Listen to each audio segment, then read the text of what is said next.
Likos Klaas Koopmans. Haast 30 jaar werkte hij bij de Frieslandbank. Hij leerde dus zijn vrouw kennen. Juster hier is zijn laatste werkdag. Van een onbetiet is hij erbij als het laatste logo van de bank vertellen wordt. Ik vind het wel belangrijk om hierbij te wezen. Want dit is voor mij wel heel beeldbepalend.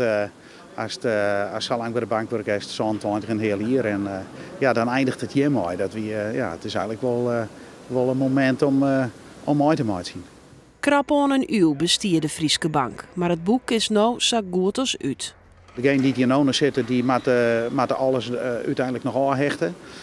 En ik denk dat we in september, oktober het helemaal klaar wezen zal. Het systeem moet nog ontmantelen worden, et cetera. Maar de klanten zijn eigenlijk haast al hier roer. De Rabobank had de meeste klanten van de Frieslandbank naam. En dat proces had heel wat voeten in Ierden.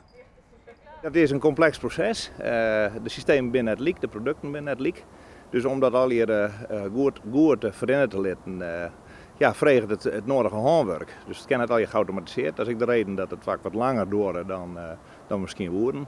Ik denk dat in 94% van de gevallen het heel goed jong is. En dat er een liedse groep is waar we prachtig handwerk aan dienen. Deze letters blauwe wol, omdat ze op een monumentaal gebouw zitten.